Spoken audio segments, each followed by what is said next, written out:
जेव्हा मी आरशासमोर बसून माझा चेहरा पाहतो तेव्हा मला स्वतःचीच किळस येते. आरशात मला माझे दात आणि जबडे उघडे दिसतात, कारण माझ्या दातांभोवती गाल नाहीयेत. एखाद्या राक्षसाप्रमाणे माझा चेहरा कुरूप दिसतो. मी घराबाहेर जाण्याचे टाळतो. सार्वजनिक ठिकाणी मी गेली कित्येक वर्ष फिरकलोही नाही, कारण मला पाहून लहान मुलं रडू लागतात. पण मी लहानपणापासून असा कुरूप नव्हतो. मी 18 वर्षांचा असताना माझ्यासोबत हे घडले आणि मी माझे सौंदर्य गमावले. आजही जेव्हा मी माझे जुने फोटो पाहतो तेव्हा मला खूप त्रास होतो आणि माझ्या डोळ्यातून अश्रू निघतात. 15 वर्षापूर्वी ती भयानक घटना माझ्यासोबत घडली. त्या वर्षी माझ्या बाबांनी बाबळगावच्या हिल स्टेशनवर एक व्हिला विकत घेतला होता. व्हिला खूप मोठा आणि आलिशान होता. त्या मालमत्तेत एक लहान तलावही होता. तो तलाव पोहण्यासाठी आणि व्हिलाचे सौंदर्य वाढवण्यासाठी बांधण्यात आला होता. त्या तलावाभोवती फुलांची बाग होती आणि मग ते हिल स्टेशन असल्यामुळे त्या मालमत्तेत प्रचंड झाडं होती. व्हिला विकत घेतल्यानंतर त्या वर्षी उन्हाळ्याच्या सुट्टीत मी आणि माझे आई बाबा पहिल्यांदाच तिथे गेलो होतो.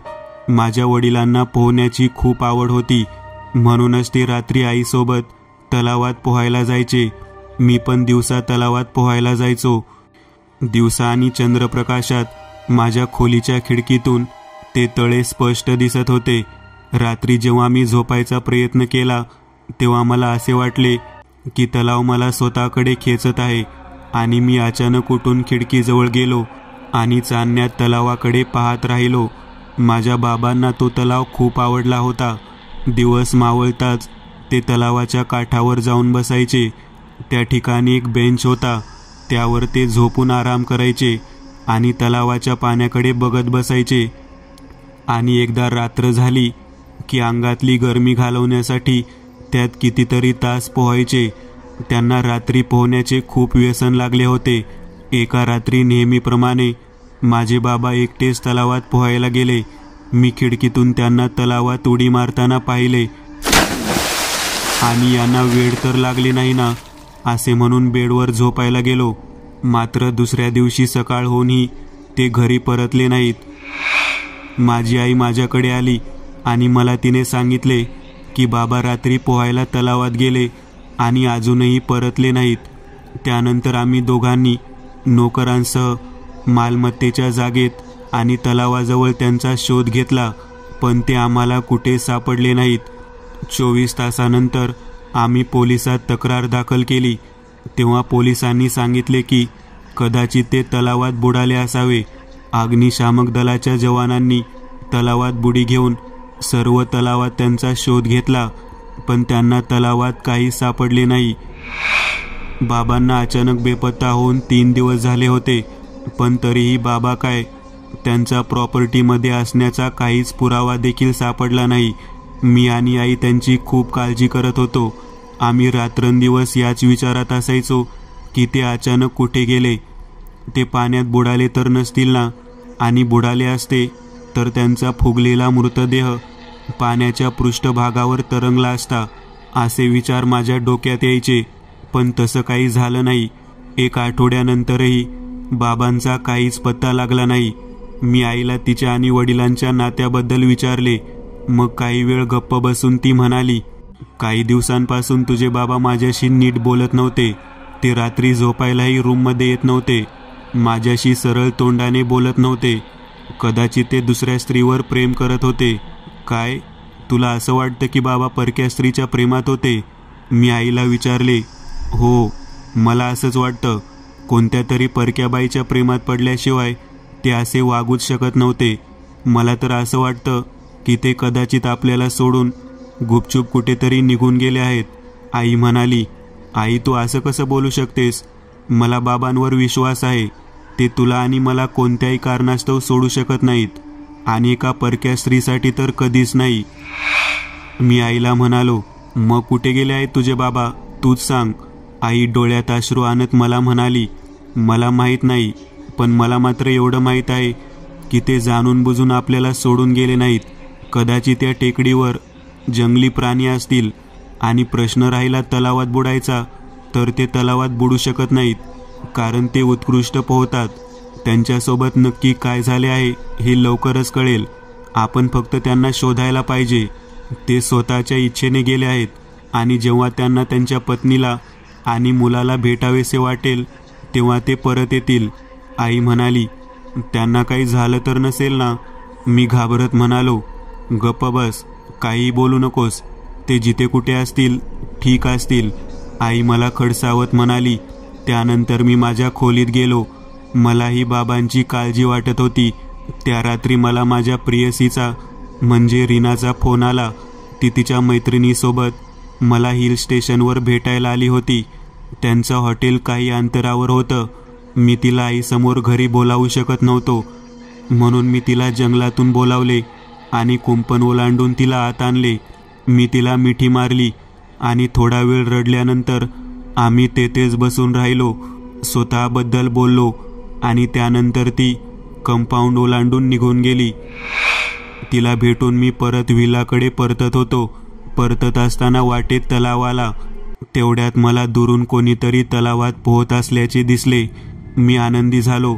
मला वाटले कदाचित माझे बाबा परत आले आहेत आणि ते तलावात पोहत आहेत. मी धावत तलावाजवळ पोहोचलो आणि निराश झालो, कारण तलावात दुसरे कोणीतरी पोहत होते. 20-22 वर्षांची एक सुंदर तरुणी तलावात पोहत होती. ती दिसायला गोरी होती आणि तिचे डोळे निळे होते. मला पाहून ती घाबरली, कारण तिने कोणता पोशाख घातला होता असे दिसत नव्हते. तिने तिचे नग्न शरीर पाण्याच्या पृष्ठभागावर दोन्ही हातांनी झाकले.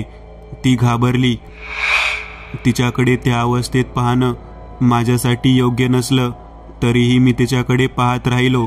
ती दिसायला खूप सुंदर होती, म्हणूनच तिच्याकडे बघण्यापासून मी स्वतःला रोखू शकलो नाही. कोण आहेस तू? मी विचारले. मी सीमा, त्या तरुणीने उत्तर दिले. तू आमच्या तलावात काय करतेस? मी विचारले. ती मला पोहायला आले, कारण मला हा तलाव खूप आवडतो. मी अनेकदा गुपचूप इथे कंपाऊंड ओलांडून येते. मी तुझ्या शेजारच्या फार्म हाऊसमध्ये राहते. तिने घाबरत घाबरत उत्तर दिले. ती मुलगी माझी शेजारी निघाली. हे ऐकून मला जरा आनंद झाला, कारण तिला पाहताच मला ती आवडली होती. आता या बहाण्याने माझी तिच्याशी ओळख वाढणार होती. मी नेहमी रात्री या तलावाकडे माझ्या खोलीच्या खिडकीतून पाहतो, पण मी कधी तुला तलावात पोहताना पाहिलं नाही. आणि आधी तर माझे बाबा इथे रात्री पोहायचे. मी सीमाला म्हणालो. हो, नसेल पाहिले, पण मी त्यांना तलावात पोहताना पाहिले आहे. काय? मी म्हणालो. हां, मी बाहेर येऊन बोलू का? मी थकले आहे. ती मुलगी पोहत पोहत म्हणाली. ठीक आहे, ये. एवढे बोलून मी तोंड फिरवले. ती तलावातून बाहेर येऊ लागली. तिने कपडे घातले नव्हते हे मला माहीत होते. तिचे सौंदर्य माझ्या डोळ्यासमोर येत होते. ती पाण्यातून बाहेर येताना कशी दिसत असेल मी याचा विचार करत होतो. तिने कपडे उचलले तसे मला मागे वळून बघायचे मन होऊ लागले. तिने कपडे घालायला सुरू केले. असे वाटत होते की पटकन मागे वळावे आणि तिला बघावे, पण मी स्वतःला कसे तरी रोखले. तू मागे बघू शकतोस, ती म्हणाली आणि मी पटकन मागे बघितले. तिने तिचे कपडे घातले होते. ती खरंच खूप सौंदर्यवान होती. काटक शरीर, निळे डोळे, गोरा रंग, गोल चेहरा, भिजलेले कुरुळे केस. तू काय म्हणत होता? तिने विचारले. तसा मी भानावर आलो. मला सीमाला विचारायचे होते की तिने माझे बाबा बेपत्ता होण्यापूर्वी त्या तलावात पाहिले होते की नाही. 10 दिवसांपूर्वी रविवारी रात्री माझे बाबा बेपत्ता झाले. ते रात्री तलावावर पोहण्यासाठी आले होते. त्या रात्री तू तलावाजवळ आली होतीस काय? हे ऐकून ती गप्प झाली. जणू काही ती माझ्यापासून काही गोष्टी लपवत होती. सांग ना, मी आग्रहाने विचारले. हो, मी त्यांना पाहिले होते, तिने उत्तर दिले. हे ऐकून आनंदाने आणि आश्चर्याने माझे डोळे मोठे झाले. मग तू त्यांना तलावातून बाहेर येताना पाहिलंस का? मी विचारले. हो, सीमाने उत्तर दिले. हे ऐकून मी खुश झालो. याचा अर्थ ते तलावात बुडाले नव्हते. तलावातून बाहेर आल्यावर ते कोठे गेले? मी तिला उत्सुकतेने विचारले. माझा प्रश्न ऐकून ती पुन्हा गप्प झाली. सांग ना, पटकन सांग, मी म्हणालो. पण ती तरीही ती शांतच राहिली. मला असं वाटतं की तू हा प्रश्न मला विचारू नये, तिने उत्तर दिले. पण का? मी म्हणालो. कारण तुला माझ्या बोलण्यावर विश्वास बसणार नाही, कारण तू त्यांचा मुलगा आहेस. ती म्हणाली, बसेल मला विश्वास, तू सांग तरी. मी म्हणालो, त्या रात्री मी कंपाऊंड ओलांडून आत आले. मला दिसले की तलावात 2 जण पोहत आहेत. एक तर तुझे बाबा होते, पण त्यांच्यासोबत कोणी दुसरी स्त्री होती. सीमाने उत्तर दिले, माझी आई असेल, पण तिने मला सांगितले नाही की त्या रात्री ती बाबांसोबत तलावात पोहली. मी म्हणालो, नाही, ती तुझी आई नव्हती. मी तुझ्या आईला ओळखते. मग कोण होती? माहीत नाही, पण ती बाई काही दिवसांपासून मला त्यांच्यासोबत तलावात पोहताना दिसली. पोहून झाल्यावर ते काठावर येऊन या जंगलात एकमेकांसोबत वेळ घालवताना मी त्यांना बऱ्याचदा पाहिले आहे. तिने उत्तर दिले. काय? तू काय बोलतेस हे तुला समजते का? हो, त्या रात्री तुझे बाबा आणि ती बाई तलावातून बाहेर आले. मी झाडीतून त्यांना पाहत होते. त्यांनी कपडे घातले, आपापसात चर्चा केली. ते कुठेतरी निघून जाण्याबद्दल बोलत होते आणि नंतर ते दोघे कंपाऊंड ओलांडून इथून निघून गेले. काय बोलत आहेस तू? हो, तुझ्या बाबांनी तुझ्या आईला फसवले आहे.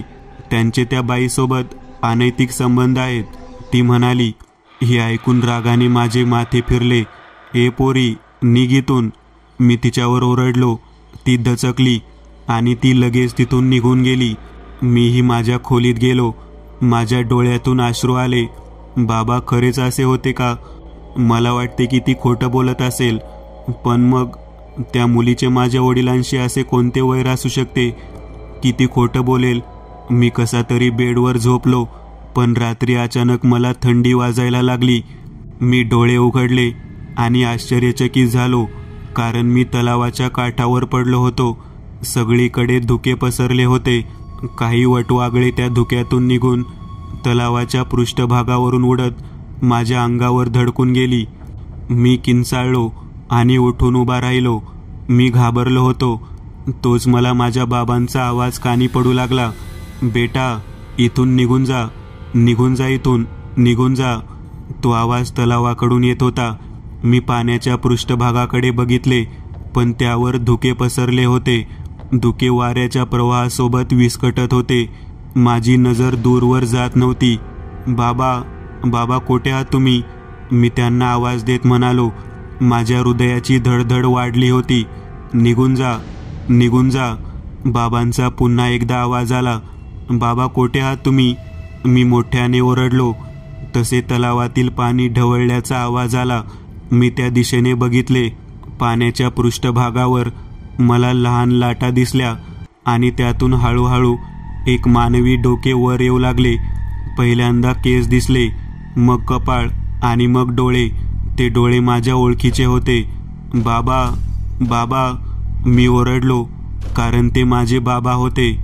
त्यांनी मुंडके वर उचलले आणि मला त्यांचा चेहरा दिसला. त्यांचा चेहरा फुगलेला होता आणि पांढरा शिपट पडला होता. चेहऱ्यावरचे काही मांस झिजून गेले होते. ओठांचा काही भाग कुरतडलेला होता. तोच दुरून कसला तरी विचित्र आवाज आला आणि बाबा घाबरले. बेटा, आईला घेऊन निघून जा, स्वतःचा जीव वाचव, बाबा घाबरत म्हणाले. आणि काहीच वेळात ते पाण्याखाली गेले. ते असे होते जणू त्यांना कोणत्या तरी जीवाने पाण्याखाली खेचले होते. बाबा, बाबा, मोठ्याने ओरडलो आणि त्यांना वाचवण्यासाठी पाण्याकडे धावलो. पण धावताना एका दगडाला ठेच काढलो आणि मी उठलो, ठीक माझ्या बेडवर. बाबा, बाबा, कुठे आहे तुम्ही बाबा? मी वेड्यासारखा माझ्या आजूबाजूला बघत म्हणालो. मी घामाने भिजून ओलाचिंब झालो होतो.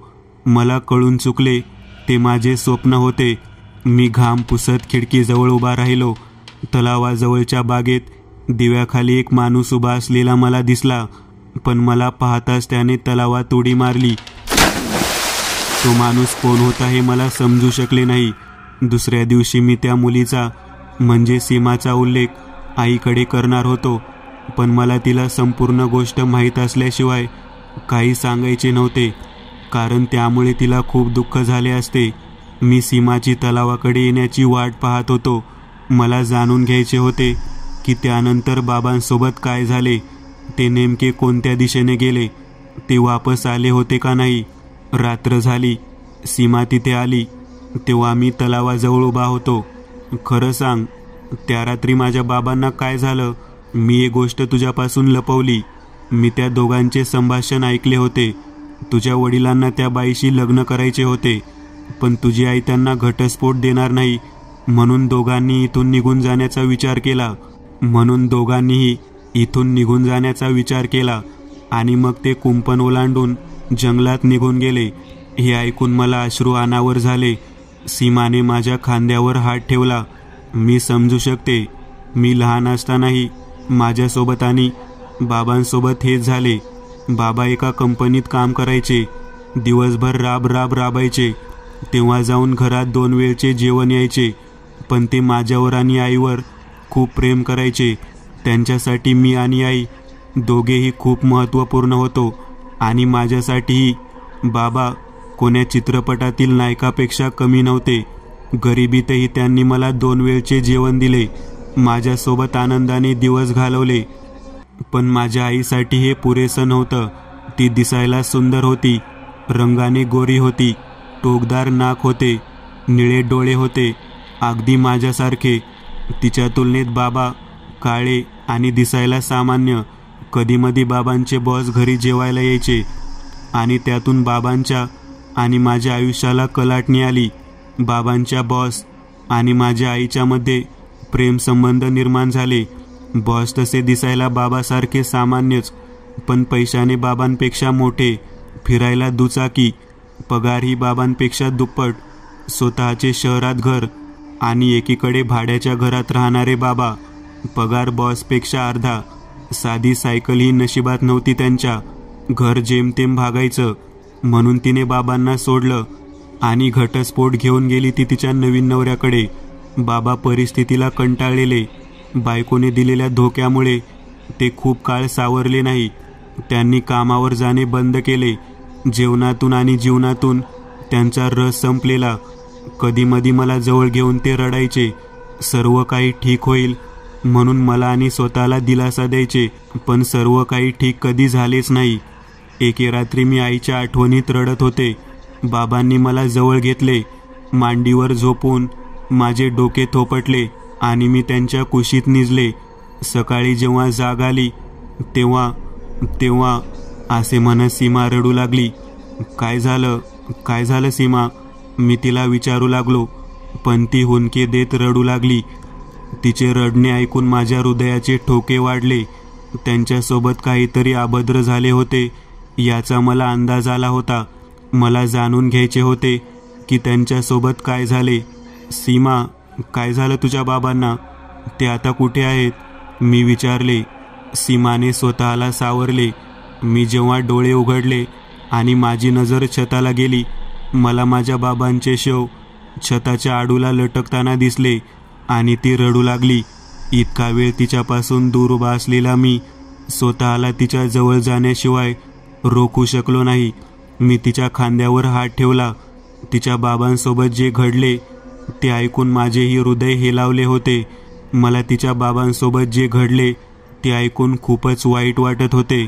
पण सोबत मला हाही प्रश्न पडला होता की जर हिचे बाबा वारले होते तर मग आजही हिल स्टेशनवर एका फार्म हाऊसमध्ये कशी काय राहते? एवढा पैसा हिच्याकडे कुठून आला? आणि मी तिला याबद्दल विचारलेही. मग तू इथे कशी पोहोचली? आय मीन, या हिल स्टेशन प्रॉपर्टी खूप महाग आहे आणि तू इथे एका फार्म हाऊसवर राहतेस. याचा अर्थ तू गरीब तर नाही आहेस. बाबांच्या मृत्यूनंतर मी एकटी पडले. माझ्या आईनेही मला जवळ केले नाही. ती तिच्या संसारात अगदी गुंतून गेली होती. सरकारने मला एका अनाथाश्रमात घातले.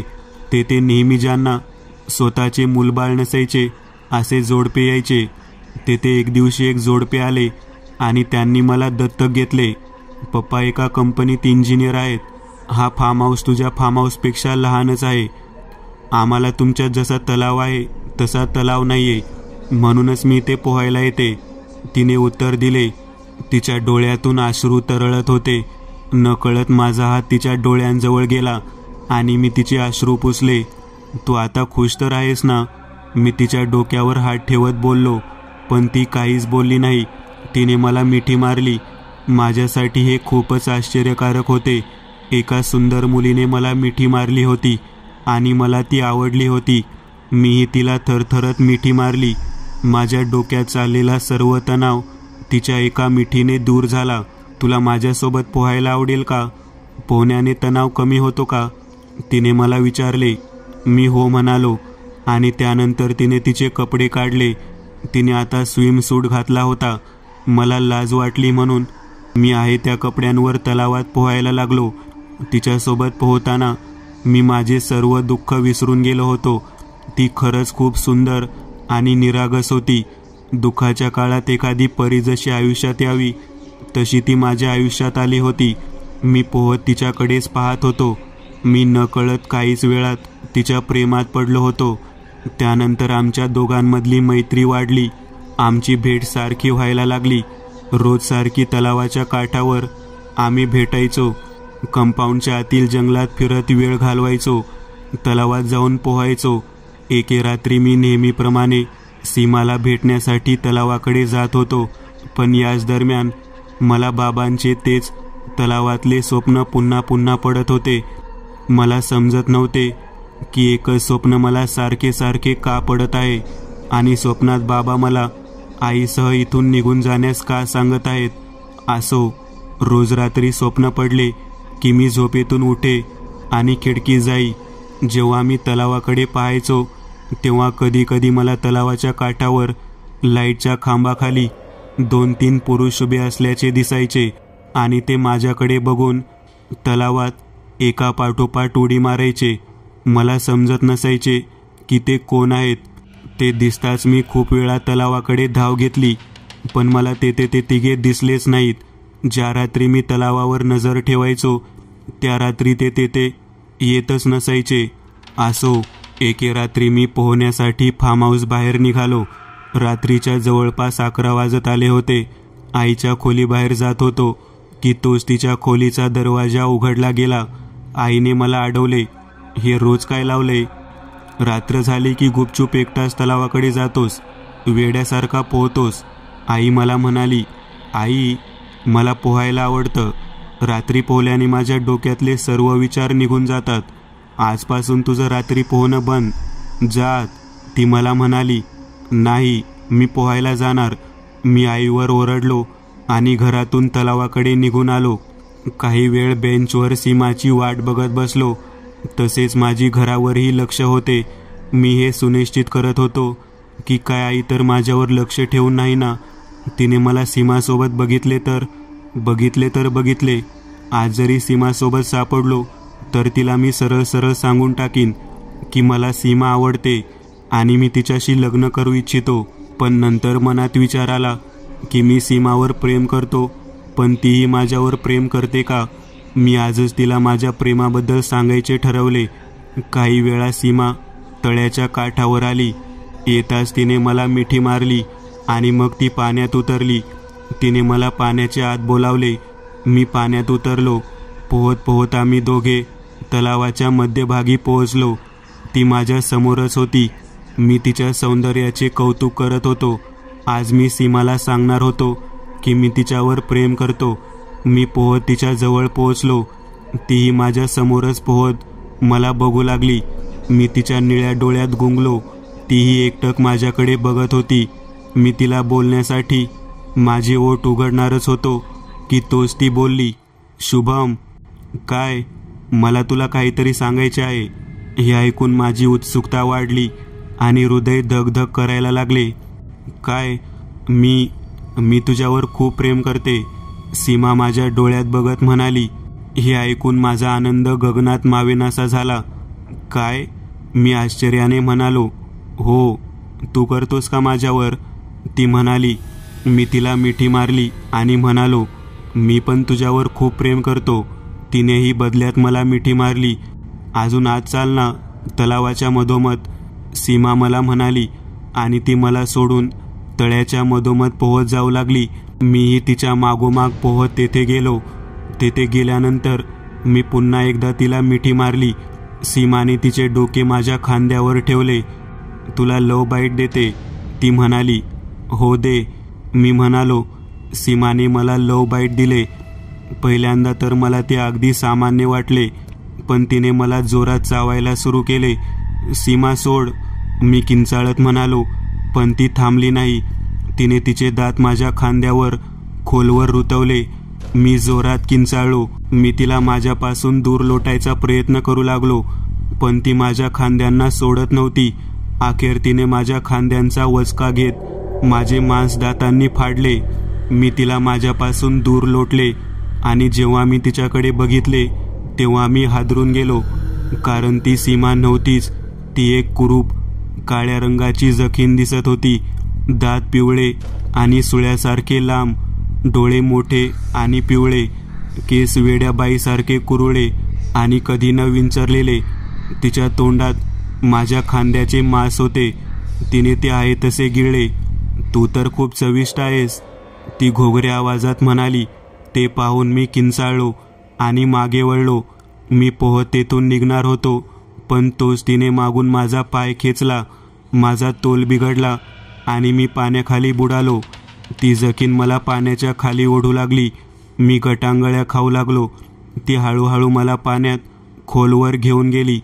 तिने मला सोडले तसे मी पाण्याच्या वर जाण्याचा प्रयत्न करू लागलो, पण तिने माझा चेहरा पकडला आणि माझ्या ओठांचा चावा घेतला. मी तडफडू लागलो, पण तिने माझे ओठ तोडून काढले. तिने लगेच माझ्या गालांना दातांनी फाडून काढले. जखमेतून निघणारे रक्त पाण्यात मिसळू लागले आणि ते लाल झाले. सोबत माझ्या फुफ्फुसातील ऑक्सिजन आता संपत चालला होता. तिने माझी मान पकडली आणि मला पुन्हा तळ्याच्या तळाला घेऊन गेली. माझी नजर समोर तळ्याच्या चिखलात गेली. तेथे मला चिखलात अडकलेले 2-3 मानवी सांगाडे दिसले. त्या एका सांगाड्यांपैकी एका सांगाड्याच्या हातात मला चमकती अंगठी दिसली. ती माझ्या बाबांची अंगठी होती. मी त्या अंगठीकडे बघतच होतो की तोच त्या जखिनीने माझे मुंडके तळ्याच्या गाळात बुडवले. मी तडफडू लागलो, पण तिने पुन्हा माझे मुंडके त्या गाळातून बाहेर काढले. माझे फुफ्फुस पाण्याने भरत होते. माझ्या डोळ्यांसमोर अंधार दाटत होता. जीव हवे वाचून तडफडत होता.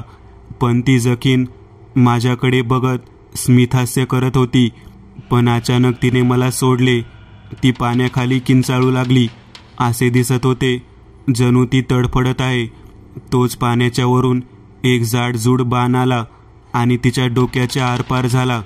त्या बाणाला जाडजूड दोरी बांधली होती. ती जखीन त्या बाणातून स्वतःला सोडून घेण्यासाठी झटू लागली, पण तो बाण तिला पाण्याच्या वर ओढत वापस पाण्याच्या पृष्ठभागावर तिला सोबत घेऊन गेला. माझे डोळे बंद झाले, पण तोच मला कोणाचा स्पर्श जाणवला. जेव्हा मला जाग आली तेव्हा मी तळ्याच्या काठावर होतो आणि एक लांब केस असलेला माणूस माझ्या छातीला जोरजोरात दाबत होता आणि मी तोंडातून पाणी ओकत होतो. त्या माणसाच्या बाजूला मला माझी आई दिसली. ती मला शुद्धीवर आलेले पाहून खूप खुश झाली. तोच मला मंत्रोच्चाराचा आवाज आला. मी घाबरून उठलो आणि आवाजाकडे बघितले. माझ्या मागेच गवतावर एक तांत्रिक बसला होता. त्याच्यासमोर अग्नी जळत होता आणि अग्नीच्या दुसऱ्या बाजूला एक मानवी सांगाडा होता, जो अगदी मनुष्याप्रमाणे मांडी घालून बसला होता. त्या सांगाड्याच्या चारही बाजूने पांढरा घेरा होता. तो तांत्रिक मंत्र उच्चारत अग्नीत कसली तरी पावडर फेकत होता आणि पावडर आगीत पडताच आगीचा भडका उडत असे आणि तो सांगाडा किंचाळत असे, अगदी एका तरुणीसारखा. हे पाहून मी अगदी भांबावून गेलो होतो. मला काही समजत नव्हते. आईच्या बाजूला आमचा नोकर हरी उभा होता. त्याने लगेच माझ्या अंगाला कसली तरी राग गोळसायला सुरू केले. त्याला इकडे घेऊन या आणि गोलात बसवा, तांत्रिक म्हणाला. तसे हरी आणि दुसऱ्या व्यक्तीने मला उचलून त्या सांगाड्याच्या बाजूला बनवलेल्या गोलात बसवले. त्या सांगाड्याने कवटी माझ्याकडे वळवली आणि म्हणाला, शुभम, कशी वाटली किस? तुला आणखीन हवी आहे? आणि ती कवटी सीमाच्या आवाजात जोरजोरात हसू लागली. कोण आहेस तू? तांत्रिकाने विचारले. सीमा, या फार्म हाऊसच्या पहिल्या मालकाची दत्तक घेतलेली मुलगी, त्या सांगाड्याने उत्तर दिले. या तरुणाच्या मागे का लागलीस? याला मारायचा प्रयत्न का केलास? आणि याच्या वडिलांना तू का मारलंस? आणि ते बाकीचे 3 पुरुष, त्यांचा तू जीव का घेतला? तांत्रिकाने त्या सांगाड्याला विचारले. कारण पुरुष जातीवर मला प्रचंड चीड आहे. यांना फक्त स्त्रीच्या शरीराची भूक आहे. यांना फक्त स्त्रियांच्या शरीराचा फायदा घ्यायचा आहे. आणि फायदा घेतल्यानंतर ते स्त्रियांना कुत्र्यासारखे मरण देतात. तो सांगाडा रागात म्हणाला. काय झालं होतं तुझ्यासोबत? तांत्रिकाने विचारले. पण तो सांगाडा शांत बसला. पटकन बोल, मला तुला त्रास द्यायला भाग पाडू देऊ नकोस, तांत्रिक म्हणाला. तसा तो सांगाडा रडू लागला. पटकन सांग, माझ्याकडे वेळ नाहीये. तांत्रिक राख मुठीत उचलून आगीत फेकण्याचे नाटक करत म्हणाला. सांगते सांगते, सांगाडा म्हणाला. आणि त्याने सांगायला सुरू केले. लहानपणी आई सोडून गेली. तिच्या तणावात बाबांनी आत्महत्या केली आणि ते मला सोडून गेले. मला अनाथ आश्रमात घातले होते. तेथून एका श्रीमंत जोडप्याने मला दत्तक घेतले. त्यावेळी मी 10 वर्षांची होते. मला आनंद झाला होता, कारण मला वाटले होते की आता मला अनाथ आश्रमातील सरांच्या वाईट स्पर्शापासून मुक्तता मिळाली आहे आणि मला आईबाबा मिळाले आहेत. ते माझ्या एखाद्या मुलीप्रमाणे काळजी घेतील, लाड करतील. पण तो फक्त माझा गैरसमज होता. मी त्यांची मुलगी झाली खरे, पण ते मला नोकरानीसारखी वागणूक देत होते. नवीन मम्मी पप्पा मला काम नाही केले तर जनावरासारखे मारायचे. जेव्हा मी रडायची तेव्हा रात्री पप्पा माझ्या खोलीत यायचे. मला वाईट विचाराने स्पर्श करायचे. मला त्यांची नियत माहीत झाली होती, पण मी ती गोष्ट मम्मीलाही सांगू शकत नव्हते, कारण त्यांनी मला ताकीद दिली होती की जर मी ही गोष्ट मम्मीला सांगितली तर ते मला बेल्टने फटके देतील. जेव्हा मी 15 वर्षांची होते तेव्हा मम्मी घरी नसताना मला दत्तक घेतलेल्या त्या नीच माणसाने माझ्यावर पहिल्यांदा अतिप्रसंग केला. मी स्वतःचा बचावही करू शकले नाही. जायचे तरी कोठे होते मी? शेवटी अनाथच ना मी.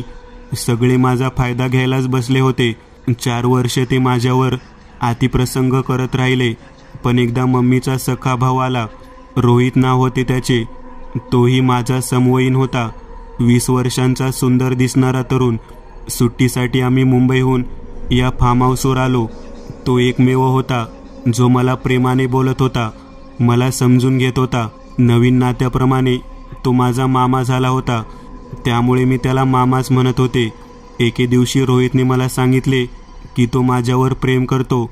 मी त्याला समजावले की हे बरोबर नाही, तू माझा मामा आहेस. पण तो म्हणाला की ज्या नात्याविषयी तू बोलतेस ते नाते खरे नाही. खरे असते तर ज्या माणसाला तू पप्पा म्हणतेस त्याने तुझ्यावर अतिप्रसंग केला नसता.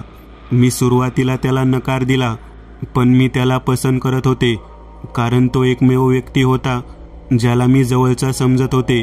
मी त्याच्या प्रेमाला होकार दिला आणि नंतर ते घडले जे एका प्रियकर आणि प्रियसीमध्ये होते. पण एकमेकांसोबत शारीरिक होण्यासाठी मी एक अट ठेवली. तो जर माझ्यासोबत लग्न करणार असेल तरच मी यासाठी तयार आहे, अशी मी अट घातली. त्याने होकार दिला आणि मग आमच्यात ते सर्व झाले. पण काही दिवसांनी रोहित माझा राग करू लागला. तो माझ्याशी चांगल्या तोंडाने बोलत देखील नव्हता. तो मला टाळू लागला. मला समजले की त्याने हे सर्व माझा फायदा घेण्यासाठी केले. प्रेमाचे नाटक. एके दिवशी जेव्हा तो माणूस आणि मम्मी बाहेर फिरायला गेले तेव्हा रोहित आणि मी दोघेच फार्म हाऊसवर होतो. मी त्याला गाठले आणि त्याच्यावर ओरडू लागले. त्याने माझ्याशी सर्व संबंध तोडून टाकले आणि लग्नाला नकार दिला. त्याने माझ्यासाठी अपशब्द वापरले. पण इतक्यात तो माणूस ज्याने मला दत्तक घेतले होते तो तेथे आला. त्याने आमचे संभाषण ऐकले होते. आमचे बोलणे ऐकून तो चिडला. त्याने रोहितला रूम बाहेर हाकलून दिले.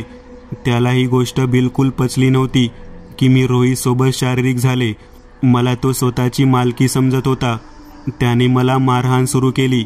मी रोहितला मोठमोठ्याने मदतीसाठी हाक देत होते, पण रोहित फक्त खोलीच्या दरवाजात उभा राहून मला मार खाताना बघत होता. मला लाथा मारल्या. भिंतीवर माझे डोके आपटले आणि भिंतीवर डोके आपटून आपटून माझा जीव घेतला. मी प्राणाला मुकले होते, पण रोहित निवांत होता. त्याला जे पाहिजे होते ते घडले होते. त्याला माझ्यापासून सुटका हवी होती. त्या दोघांनी माझ्या शवाला मोठे दगड बांधून तलावाच्या मधोमध फेकून दिले. मी जगासाठी कोणच नव्हते, त्यामुळे माझी हत्या जगासमोर कधी आलीच नाही. 2 वर्षापर्यंत मी या तलावाच्या आसपास भटकत राहिले. पण एका उन्हाळ्याच्या सुट्टीत ते दोघे भाऊजी आणि मेवणे फार्म हाऊसवर आले. मी त्या दोघांनाही याच तलावात बुडून बुडून मारले आणि माझा बदला घेतला.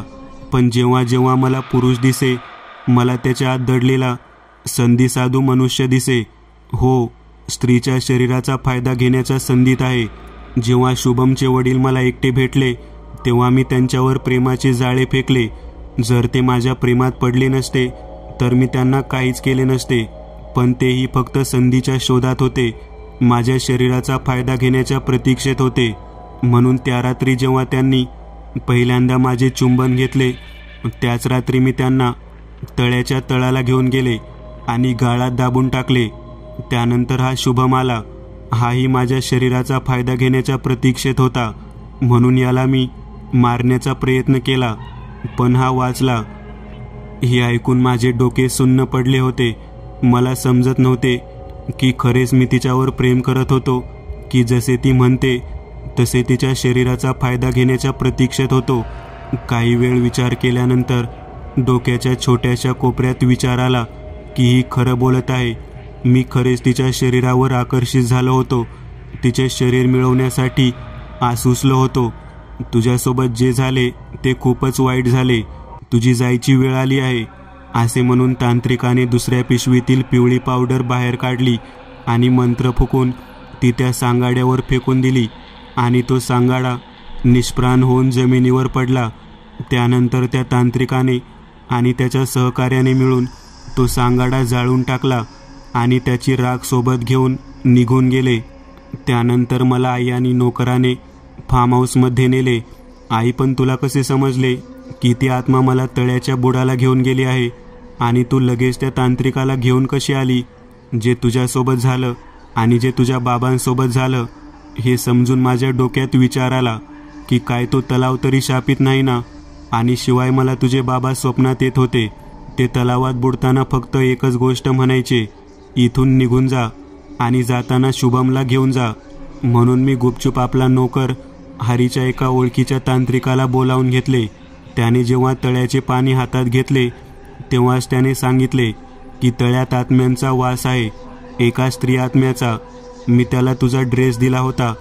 तो पाहून तांत्रिक म्हणाला की त्या आत्म्याची बाधा तुला झाली आहे, पण ती आत्मा तुला सहजासहजी सोडणार नव्हती. ती आत्मा तुला चांगली चिटकली होती, म्हणून ती गोष्ट तुला सांगितली असती तर तिने त्याच दिवशी तुझा जीव घेतला असता. तिला मुक्ती देण्यासाठी तिला तुझ्यासोबत पकडणे गरजेचे होते. योग्य दिवस पौर्णिमा होती, म्हणून आम्ही आजच्या रात्रीची वाट बघितली. तांत्रिकाने सांगितले की ती तेव्हा तुला पाण्याच्या खाली घेऊन जाईल, तेव्हाच तिच्यावर मंतरलेला बाण मारता येईल. म्हणून आम्ही ती आत्मा पाण्यात घेऊन जाईपर्यंत वाट बघितली. यात खूप धोका होता, पण त्याशिवाय तुझा जीव वाचवणे शक्य नव्हते. हे ऐकून मी चक्रावून गेलो होतो. याचा अर्थ आईला पहिल्यापासून माहीत होतं, पण तिने माझ्यापासून लपवून ठेवले. असो, माझा जीव वाचला होता, पण मी माझे सौंदर्य गमावले होते. त्या दिवशीपासून मी असाच माझा चेहरा लपवत जगत आहे. मी बरा होताच आम्ही एका रात्री वडिलांचे अंतिम संस्कार केले. तो विला अजूनही आमची मालमत्ता आहे, पण मी त्या विलाकडे कधी जात नाही, कारण त्या मालमत्तेने माझ्याकडून माझे बाबा आणि माझे सौंदर्य हिरावून घेतले. मित्रांनो, आज पुरतं एवढंच. तुम्हाला जर काही गोष्ट आवडली असेल तर नक्की लाईक करा. तुमच्यापैकी बरेचसे जण व्हिडिओ लाईक न करताच पळून जातात, पण हा जर व्हिडिओ तुम्ही लाईक केला तर मला जरा बरं वाटेल आणि असेच भारी भारी व्हिडिओ बनवायची माझ्यात एनर्जी येईल. त्यामुळे नक्की लाईक करा.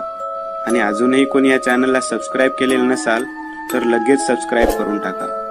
आणि बाजूची घंटी ती मात्र दाबायला विसरू नका.